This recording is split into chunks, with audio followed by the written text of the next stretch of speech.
The selection process, Vikram Malhotra adjusted his titanium watch as he surveyed the glass-walled conference room from above.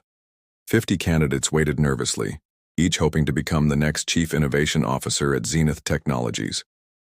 At 34, Vikram had built India's fastest-growing AI company through meticulous selection of talent and personal detachment from everyone around him. "The metrics on this batch?" he asked, not looking up from his tablet.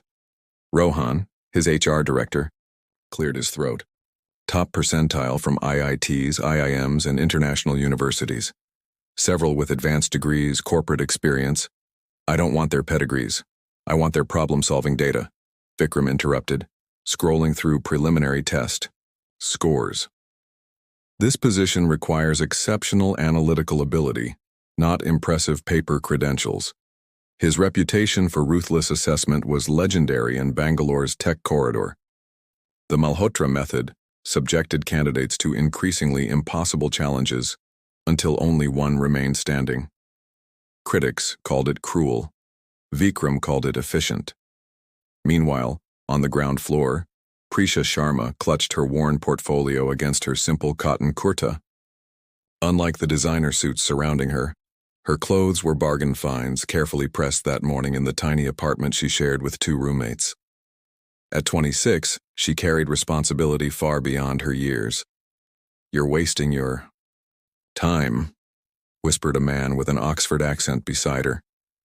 "Malhotra hasn't hired anyone without an elite degree in 5 years. Prisha offered a polite smile, but said nothing. What could she say? That she'd completed her computer science degree through night classes while working 2 jobs, that the orphanage director had scraped together funds for her education because she'd shown promise fixing the facility's ancient computers at 15? Those weren't the kinds of qualifications that impressed someone like Vikram Malhotra. Those first challenge appeared on their screens, debugging complex code within a punishing time limit. Prisha's fingers flew across the keyboard, her mind finding familiar patterns. Growing up with outdated technology had taught her to solve problems creatively.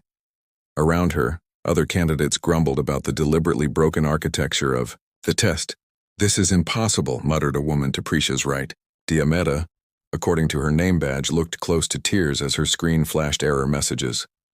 "Try isolating the recursive function," Prisha suggested quietly. "It's causing memory leaks." Dia looked surprised by the help. "Why would you tell me that?" Prisha shrugged. "We all deserve a fair chance." From the observation deck, Vikram narrowed his eyes at the interaction. "Candidate 37 is assisting others. Disqualify her." Rohan hesitated. "Sir, she's actually outperforming everyone while helping. Look at her solution. It's elegant and uses minimal resources." Vikram frowned and examined Prisha's code. Something about her approach was different, unconventional but remarkably efficient. "Who is she?" "Prisha Sharma. 26. No prestigious institutions. Completed her degree at a local college while working. Orphaned at 9, raised in state care." Rohan paused. "Honestly, her resume shouldn't have made it through preliminary screening, but her coding test scores were extraordinary." Vikram's expression remained impassive, but his interest was piqued. "Advance her to the next round. Let's see if she's consistently impressive or simply lucky." When the day ended, only 20 candidates remained. Prisha sat exhausted on a bench outside the gleaming Zenith building, calculating whether she could afford another day of missed work at the tech support center. A shadow fell across her and she looked up to find Vikram Malhotra himself watching her with unreadable dark eyes. "Miss Sharma," he said, his voice as precise as his tailored suit. "Why did you help your competitor?" Prisha stood, acutely aware of her simple clothes beside his perfection. "Because success built by blocking others isn't real success, sir." Something flickered across his face, surprise perhaps. "An interesting philosophy for a competition." "I don't see life as a competition," she replied. "More like a puzzle where sometimes we need different perspectives to find the solution." Vikram studied her for a long moment. "Tomorrow's challenges will be significantly more difficult." She met his gaze steadily. "I'm counting on it." As he Walked away, Vikram found himself unexpectedly intrigued. For the first time in years, the outcome of his carefully designed selection process seemed uncertain. And strangely, that uncertainty felt almost refreshing. Unexpected impressions. The second day of Zenith's selection process dawned with a tension that vibrated through the modernist lobby. The remaining 20 candidates were herded into smaller teams, each assigned to solve increasingly complex challenges. Prisha noticed the deliberate construction of the groups, each containing a mix of personalities designed to create friction. Her team included Arjun Kapoor, a Stanford MBA who spoke exclusively in business jargon, Nandini Roy, whose credentials from MIT preceded her like a force field, and Tarun Patel, a former Google engineer whose arrogance was matched only by his technical skills. Today's challenge, announced Rohan, is to design and pitch a solution for automated healthcare delivery in rural areas. You have 6 hours. Mr. Malhotra will personally evaluate your presentations. Vikram observed from his office, focusing on Prisha's team through the surveillance feed. Their discussion quickly devolved into conflict, with Tarun dismissing Nandini's infrastructure concerns, while Arjun attempted to steer everything toward profit models. Have you considered actual, rural healthcare needs? Prisha's quiet questions silenced the group. We're designing solutions for places most of us have never visited. That's irrelevant, Tarun argued. The technology is worthless if it doesn't address real problems, Prisha countered. She pulled out her tablet and displayed a simple diagram. I volunteered at rural health camps during college. Their challenges aren't what we imagine from corporate offices. Vikram leaned forward, watching as Prisha transformed their approach. Instead of leading through dominance, she asked questions that revealed gaps in their thinking. When Tarun tried bulldozing the group with technical specifications, she acknowledged his expertise while redirecting toward practical applications. When Arjun focused exclusively on monetization, she found ways to align profit with accessibility. She's mediating without making it obvious, Vikram murmured, oddly impressed. Later, during presentations, the other teams showcased flashy solutions with sophisticated graphics and rehearsed pitches. When Prisha's team took the floor, they began differently. We started by asking what's actually needed, Prisha explained, her simple cotton salwar kameez a stark contrast to her teammates' formal attire. And we realized our first assumptions were wrong. Their presentation lacked polish but demonstrated thoughtful problem-solving. While other teams focused on cutting-edge technology, Prisha's group designed a hybrid system that could function despite power outages and spotty connectivity, realities she knew from experience. During questioning, Vikram directed particularly challenging inquiries at Prisha. Your solution prioritizes reliability over innovation. Zenith is known for breakthrough technology, not compromise. The room grew quiet. Career-minded candidates would typically backpedal when the CEO disagreed, but Prisha met his gaze directly. With respect, Mr. Malhotra, I don't see it as compromise. I see it as purpose-driven design. The most elegant solution isn't always the most complex one. She paused. Innovation that doesn't reach its intended users isn't actually innovative, it's just theoretical. A murmur rippled through the room. No one challenged Vikram Malhotra, especially not candidates hoping for his approval. Yet his expression showed intrigue rather than offense. That evening, as Vikram reviewed candidate assessments with Rohan, he found himself lingering on Prisha's file. She lacks the pedigree we typically require, Rohan noted. But her problem-solving approach is uniquely practical. She challenges assumptions, Vikram replied, remembering her steady gaze when questioning his priorities. Including mine. Is that a good thing? Rohan asked carefully. Vikram considered this. For years, he'd built his company by surrounding himself with people who executed his vision without questioning it. The result was impressive efficiency, but perhaps a certain staleness in their innovation. I'm not sure, he admitted. But it's interesting. The next morning, candidates gathered anxiously as Rohan announced the 10 progressing to final evaluations. Prisha stood quietly, expecting elimination. Her approach had been too unconventional. too challenging to the status quo that Zenith represented. When her name was called, whispers rippled through the group. Tarun glared openly. He'd been cut despite his prestigious background. Across the room, Vikram watched her reaction, noting how she seemed genuinely surprised rather than entitled. During the lunch break, Prisha found a quiet corner in Zenith's sprawling cafeteria. The remaining days of the selection process would require her to take more time off work. Money she couldn't afford to lose. She was calculating budget adjustments when a shadow fell across her table. "Miss Sharma," Vikram said, setting down his coffee. "May I join you?" Startled, she nodded. Up close, she could see the fatigue beneath his composed exterior, subtle shadows under eyes that missed nothing. "Your approach yesterday was unconventional," he said without preamble. "You mean challenging your perspective on innovation?" She winced internally at her directness. To her surprise, a ghost of a smile touched his lips. "Yes, most candidates would have immediately agreed with me." "That wouldn't have been honest," she replied, "and it wouldn't have improved the solution. Do you always prioritize honesty over advantage?" Prisha considered this, aware of his intense scrutiny. "I prioritize purpose. Sometimes that requires uncomfortable honesty." Vikram studied her, noting the simplicity of her appearance that somehow never translated to simplicity of thought. "What drives you, Miss Sharma? Other candidates want prestige, wealth, career advancement. What do you want?" The question caught her off guard.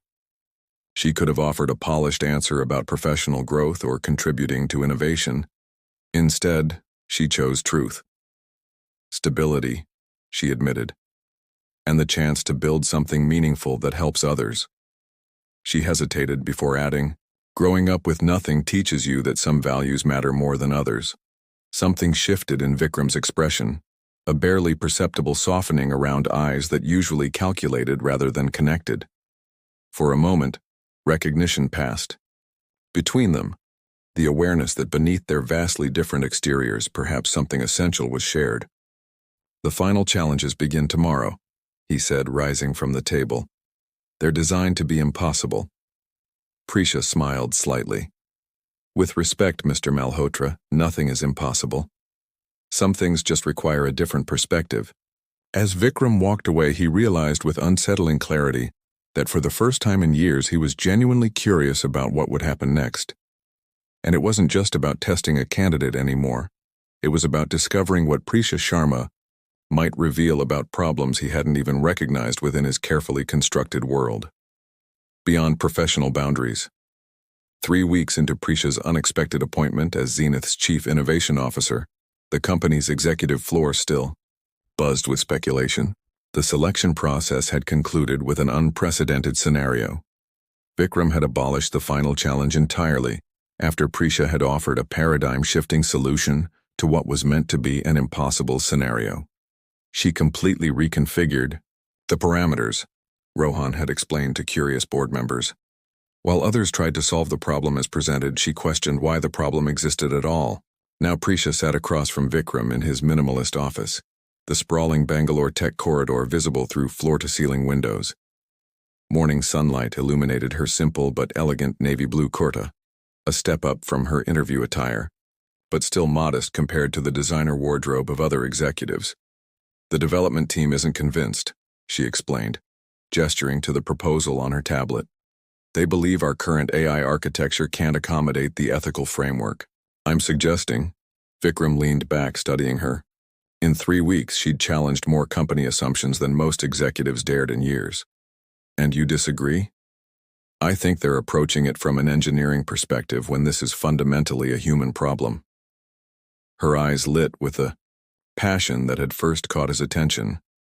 "Our algorithms reflect the biases of their creators. If we want truly accessible technology, we need diverse perspectives influencing the core architecture." Vikram found himself nodding. "Draft a revised proposal. I'll join your meeting with the development team tomorrow." After she left, he remained at his desk, troubled by an unfamiliar sensation.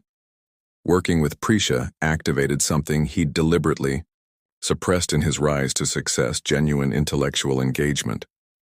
Their discussions weren't the usual corporate posturing but authentic exchanges of ideas that left him energized rather than drained. More disturbing was his growing awareness of Prisha beyond her mind. The determined tilt of her chin when defending a point, the subtle floral scent that lingered after she left her room, the musical quality of her rare, unguarded laugh. This wasn't part of his plan. Since his parents' business collapsed when he was 16, leaving his family financially devastated, Vikram had operated by a strict code. Emotions created vulnerability, and vulnerability led to failure. His brilliance had rebuilt his family's fortune, but the cost had been human connection. Prisha, meanwhile, faced her own internal conflict. That evening in her modest apartment, recently upgraded from her shared living situation but still humble by executive standards, she prepared for the next day's presentation, while her roommate Zara observed her restlessness. "You've changed."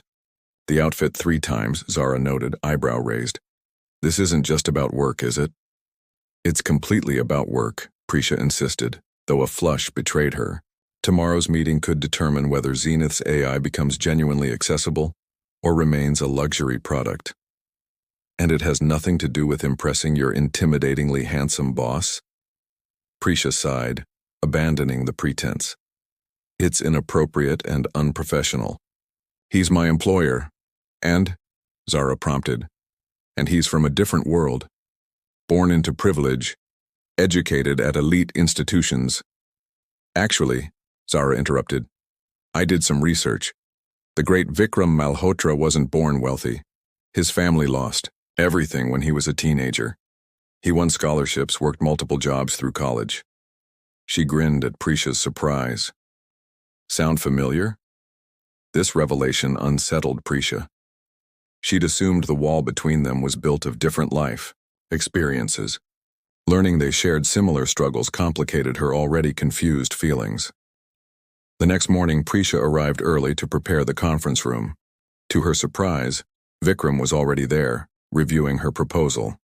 "This is excellent," he said without looking up, "though the development team will resist the timeline." "Which is why I prepared alternatives," she replied, setting down her materials. "Though I still believe the aggressive schedule is achievable." He finally looked up, and something in his expression made her pulse quicken. "You never choose the easy path, do you, Prisha?" The use of her first name, a deviation from his usual formality, created an immediate shift in the atmosphere. For a moment, they weren't CEO and executive, but simply a man and woman standing too close in a room suddenly too small. "Easy paths rarely lead to meaningful destinations," she answered softly. The development team's arrival broke the moment, but throughout the meeting, a new awareness hummed between them. Vikram found himself watching how passionately she defended her vision, how deftly she addressed concerns without dismissing them. When the technical lead became condescending, Vikram intervened with unusual sharpness. Afterward, walking back to their offices, an awkward silence stretched between them. "You didn't need to defend me," Prisha said finally. "I've handled worse than Dhruv's attitude." "I know you have," Vikram replied. "That doesn't make it acceptable." They reached her office first, pausing at the doorway. "Join me for dinner tonight," he said abruptly, then added, "to discuss the implementation details." They both recognized the transparent justification, yet neither acknowledged it.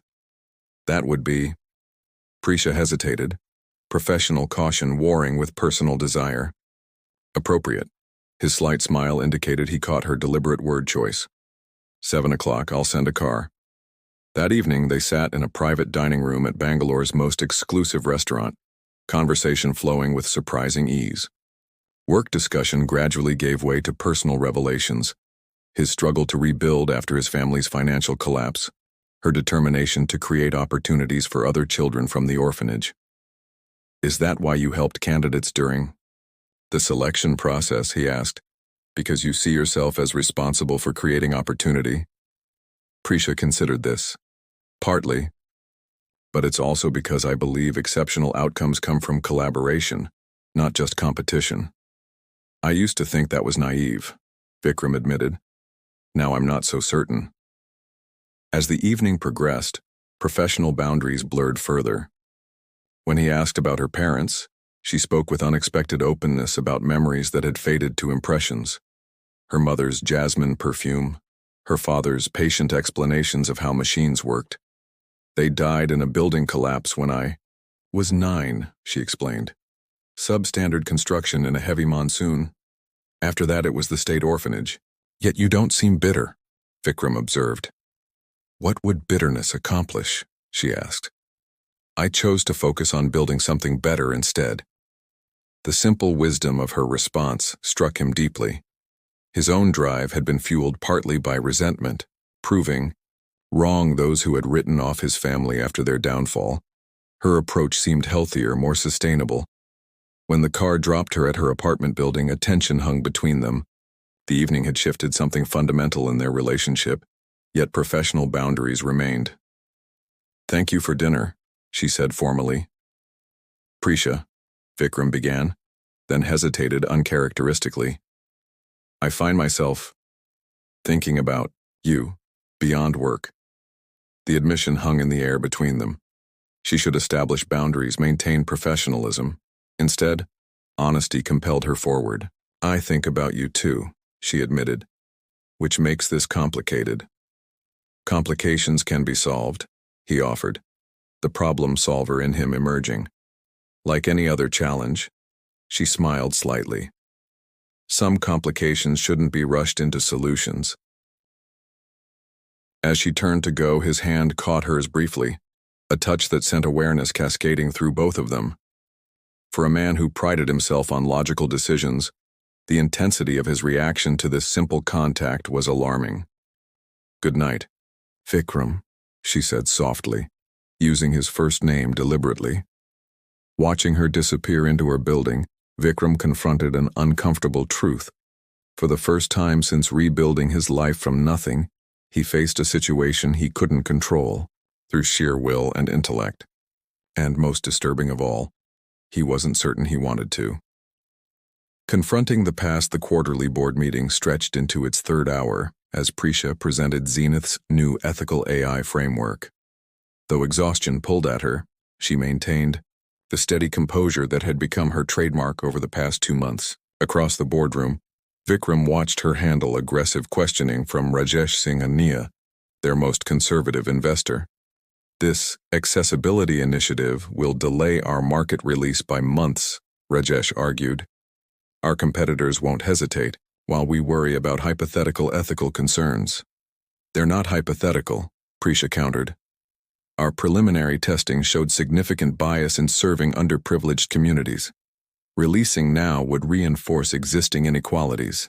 Noble sentiments, Rajesh replied with thinly veiled condescension. But sentiment doesn't drive shareholder value. Before Prisha could respond, Vikram intervened. Actually, Rajesh, early access testing shows adoption rates 30% higher in demographics we previously struggled to reach. His tone left no room for debate. This isn't charity. It's smart business. The meeting concluded with reluctant approval for Prisha's timeline. As executives filtered out, Vikram lingered, waiting until they were alone. You didn't need to step in, Prisha said, gathering her materials. I had the data to counter his objections. I know, Vikram replied, but I wanted to. The weeks following their dinner had created a delicate dance between them. Professional collaboration during daylight hours, charged with an undercurrent neither fully acknowledged. They'd shared no more private meals, no deliberate touch. Yet something had fundamentally shifted. Have dinner with me tonight, he said abruptly, not to discuss work. Prisha looked up, startled by his directness. Vikram, I understand your reservations, he continued. The professional complications, the company gossip that's already started. But I find myself unable to focus on quarterly projections when all I can think about is whether you prefer jasmine or roses. A smile touched her lips. An unusual question for a tech CEO. I'm discovering many unusual questions lately. His expression held an openness she'd never seen before, including whether career success means anything without someone to share it with. This vulnerability from a man known for impenetrable control moved something within her. "Jasmine," she answered softly, "like my mother wore." That evening they sat not in an exclusive restaurant but on Vikram's private terrace overlooking the city lights. The air carried the scent of jasmine from arrangements placed discreetly around the space. Over a meal he'd prepared himself, a fact that had surprised. Her conversation flowed with unexpected ease. "You cook remarkably well for someone who could afford personal chefs," she observed, sampling his perfectly spiced biryani. "When my family lost everything, cooking became necessity," he explained. Later, it became meditation, the one space where precision and creativity balanced each other. "Like coding," she offered, understanding. "Exactly like coding." His smile carried warmth that transformed his usually stern features, though far more satisfying when shared. As night deepened, they moved to comfortable seating overlooking the twinkling cityscape. Prisha found herself relaxing into cushions, closer to him than professional boundaries would permit. When his hand found hers, fingers intertwining, neither acknowledged it directly, as though speaking might break the fragile moment. "Why did you really hire me?" she asked finally. There were more qualified candidates, people from better schools with more impressive backgrounds. Vikram considered his answer carefully. "Initially, I was intrigued by how you approached problems. Differently, you didn't try to impress me, you tried to solve the actual challenge." He paused. "But I think beneath that I recognized something in you that I'd lost in myself. Authenticity, purpose beyond success." "And now?" she asked, her voice barely above a whisper. His eyes met hers with uncharacteristic vulnerability. "Now I find myself terrified by how essential you've become, to the company and to me personally." The admission hung between them, heavy with implication. When he leaned toward her, the kiss that followed felt inevitable, gentle at first, then deepening. With months of unacknowledged longing, Prisha allowed herself to be pulled closer, professional caution temporarily silenced by the completeness of being in his arms. Later, as they sat with fingers still intertwined, reality began reasserting itself. "The board already questions my objectivity regarding your initiatives," Vikram acknowledged. "If they knew about this, my team wonders if my rapid promotion came from merit or favoritism," Prisha added. This would confirm their suspicions. The perfect evening collapsed under practical concerns, the weight of their positions at zenith creating distance that hadn't existed moments before.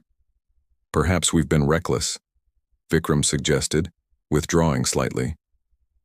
Prisha felt the chill of his retreat immediately. "Is that what you believe? That this is recklessness?" "No," he admitted. "But I've built this company by prioritizing rational decisions over emotional ones. This, us, feels dangerously emotional." Something in his tone triggered alarm. Prisha stood, creating physical distance that matched the emotional withdrawal she sensed. "I should go." "Prisha, you've made your position clear," she interrupted. "Your company comes first. I respect that." The professional mask she'd perfected through years of navigating difficult circumstances slipped back into place. "Thank you for dinner." In the following days, their interactions became painfully formal. Projects continued, meetings proceeded, but the spark that had energized their collaboration dimmed. Staff noticed the change, tension replacing the creative synergy that had characterized their previous work. The situation came to a head during a crucial development meeting. Prisha proposed an innovative approach for their healthcare AI, only to have Vikram dismiss it without proper consideration. "The timeline is unrealistic," he stated flatly. "You haven't even reviewed the technical specifications," she countered, frustration breaking through her professional veneer. "I don't need to. The approach is too experimental for our current market position." The room grew uncomfortably quiet, as other team members witnessed this unprecedented clash. After the meeting, Prisha followed Vikram to his office, closing the door behind them. "What happened to trusting my judgment?" she demanded. "Or was that conditional on other factors?" His expression hardened, I'm making a business decision. No, you're making an emotional one, she countered. You're so afraid of appearing biased in my favor that you're now biased against me. The accusation hit its mark. Vikram turned away, staring out at the city below. Perhaps your judgment is compromised as well. My judgment has always been to separate personal feelings from professional decisions, Prisha replied. Something I learned growing up with nothing. You don't have the luxury of emotional reactions when survival depends on clear thinking. The reference to her childhood struck a nerve. Vikram turned back, mask slipping. You think I don't understand that? My family lost everything because my father trusted the wrong people. I rebuilt from nothing by learning that lesson thoroughly. Business must be separate from personal attachments. And how has that worked for you? She challenged. You've built an empire but live alone in it. Is that really success? Her words landed like physical blows. That's unfair. Is it? You hired me because I approached problems differently, saw solutions where others saw only established patterns. But the moment that different perspective challenges your emotional walls, you retreat to old behaviors. For a moment, raw hurt flashed across Vikram's usually controlled features. Perhaps hiring you was a mistake. The words hung between them, impossible to retrieve. Prisha straightened, dignity intact, despite the pain visible in her eyes. Perhaps it was, she agreed quietly. I'll have my resignation on your desk tomorrow morning. Vikram didn't stop her as she left. Alone in his office, surrounded by the trappings of success that suddenly seemed hollow, he confronted an uncomfortable truth. In trying to protect himself from vulnerability, he had sabotaged the one genuine connection that had made his achievements meaningful. Meanwhile, Prisha walked numbly to her office, grief warring with anger. The orphaned girl who had fought her way into Vikram's company through sheer determination now faced losing not just a position she'd earned, but the man who, despite his flaws, had seen her true value when no one else had. Both remained in their separate offices late into the night, surrounded by the technology empire they'd been building together, now divided by walls far more impenetrable than the glass and steel of Zenith's headquarters. Rewriting the code dawn broke over Bangalore as Prisha finished typing her resignation letter. She'd spent the night weighing alternatives, but professional integrity demanded a clean break. Working alongside Vikram after their confrontation would compromise the company's innovation, and her heart couldn't withstand the daily reminder of what might have been. As she pressed print, her office phone rang. Rohan's urgent voice greeted her. Prisha, we need you in the crisis room immediately. The healthcare AI deployment in rural Maharashtra has gone offline. 15 clinics are without diagnostic support. Her resignation forgotten, Prisha hurried to the emergency operations center. Screens displayed error messages across the monitoring system. The rural healthcare initiative, her passion project, was failing in real time. What happened? She demanded, scanning diagnostic feeds. System crash during the overnight update, explained Dhruv, the technical lead who had often challenged her ideas. The architecture couldn't handle the ethical decision matrix you insisted on implementing. The accusation in his tone was clear. Her insistence on programming ethical considerations into the core AI, ensuring equal treatment regardless of patient background, had supposedly caused the failure. The crisis room door opened. Vikram entered, his appearance uncharacteristically disheveled, as though he too had spent a sleepless night. Their eyes met briefly before both looked away. Status report, he demanded. As the team explained the situation, Prisha studied the error codes, something nagging at her intuition. The pattern seemed wrong for an architectural failure. This isn't a structural problem, she interrupted. The ethical matrix is functioning correctly. There's external interference. She turned to the cybersecurity analyst. Check for intrusion, patterns. Skepticism crossed several faces, but Vikram nodded immediately. Do it. Minutes later, confirmation appeared on screens.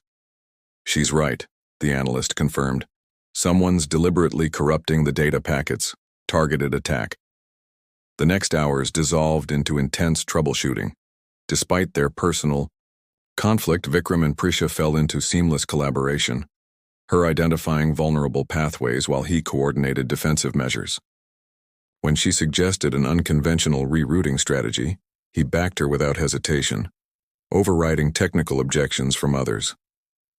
By midday, they'd stabilized the system and implemented temporary security protocols. As the crisis atmosphere dissipated, the awkwardness between them returned. Standing before the monitoring screens, they maintained professional distance despite working side by side. "Your resignation," Vikram said quietly. "Is it on my desk?" "It will be," Prisha replied, equally subdued. He nodded once, his expression unreadable. "After you've submitted it, meet me in my office." The afternoon stretched endlessly as Prisha finalized handover documentation. When she finally walked to Vikram's office, resignation in hand, she steeled herself for a professional goodbye. Nothing more. His assistant waved her directly in. Inside, she found not Vikram, but Rohan waiting. "Mr. Malhotra asked me to give you this," he said, handing her a sealed envelope. "He's been called to an emergency board meeting. Apparently someone leaked information about today's security breach to investors." Confused, Prisha accepted the envelope and returned to her office. Inside was a handwritten note in Vikram's precise script. "Prisha, before you finalize your decision, there's something you should see. The car will take you to the following address at 7 p.m. No obligation, just a request for one last conversation. Vikraman." Address in a residential area followed, not his luxury high-rise, but somewhere unfamiliar. Against better judgment, curiosity compelled her to the waiting car that evening. They drove away from Bangalore's tech corridor into an older neighborhood of modest homes. The car stopped before a small, well-maintained house with a simple garden. Vikram waited on the steps, dressed not in his usual bespoke suit but casual clothes she'd never seen him wear. The transformation was striking. Less the untouchable CEO, more the man she'd glimpsed in rare, unguarded moments. "Thank you for coming," he said simply. "What is this place?" she asked, following him inside. The interior was warm and unpretentious, nothing like his minimalist penthouse. Photos adorned walls, many showing children of various ages. "This was my home," he explained. "After we lost everything, my mother converted our remaining property into an informal orphanage. She believed that helping others would heal our own wounds." His voice softened with memory. She was right. Understanding dawned slowly. "You support this place?" He nodded. "Financially, yes, but I stopped visiting years ago. I told myself I was too busy building Zenith, but truthfully, I was avoiding the reminders of vulnerability." He met her gaze directly. "Until you forced me to remember what really matters." An elderly woman emerged from the kitchen, her face lighting upon seeing Vikram. "You brought a friend." "Finally." "Mrs. Sharma, this is Prisha," Vikram introduced. He hesitated. "Colleague." "Wonderful. The children are finishing homework. They'll be so excited to see you both." As Mrs. Sharma bustled away, Prisha turned to Vikram, questions evident in her expression. "After our argument, I couldn't sleep," he explained. "You were right about everything. I built walls to protect myself from pain and called it strength." He gestured around them. "This place represents what I've been hiding from, the part of myself that believes in something beyond success metrics." Before she could respond, children's voices approached, a dozen young residents curious about visitors. To Prisha's astonishment, Vikram transformed completely, greeting each child by name, inquiring about studies and aspirations with genuine interest. "Vikram sponsors their education," Mrs. Sharma explained quietly to Prisha, "and created a trust to ensure they'll have opportunities beyond what the state provides. He never lets us thank him publicly." The evening unfolded with unexpected warmth as they joined the children for dinner. Watching Vikram help a young boy with mathematics homework, Prisha glimpsed the man behind the corporate mask, the one who understood loss because he'd experienced it, who valued resilience because he'd relied on it. Later, walking in the small garden, privacy finally allowed them to speak openly. Why show me this now? Prisha asked. Because you deserve to know the truth before making your decision, he answered. And because I needed to remember it myself. He stopped, turning to face her fully. When I said hiring you might have been a mistake, I was terrified. Not of professional complications, but of how completely you dismantled my defenses. The admission hung between them, raw and honest. My entire life, he continued. I've controlled variables, minimized risks. You were the one variable I couldn't predict or control, and it frightened me. What are you saying, Vikram? That I don't want your resignation, but more importantly, I don't want to lose you from my life regardless of your professional decision. His voice, usually so confident, carried uncertainty. I've spent years building a company that connects people through technology while remaining disconnected myself. I don't want that anymore. Prisha studied him, this complex man who'd hidden his compassion beneath corporate success, who'd recognized her value when others saw only her background. The board won't approve, she said finally. I don't need their approval for personal decisions. The determination in his voice was familiar, but now it served a different purpose. And professionally, your track record speaks for itself. Anyone questioning your capabilities after today's crisis resolution would be demonstrating their own incompetence. Moonlight illuminated the small garden as silence stretched between them. The resignation letter seemed suddenly insignificant compared to the larger choice before her. I came to Zenith to prove myself, Prisha said finally, to show that background doesn't determine capability. Along the way, I found something unexpected. What was that? He asked softly. That sometimes the most important innovations aren't technological but personal. The willingness to rewrite old patterns when they no longer serve their purpose. Understanding bloomed in his expression. When he reached for her hand, she didn't withdraw. This time the connection felt not like a complication but a completion.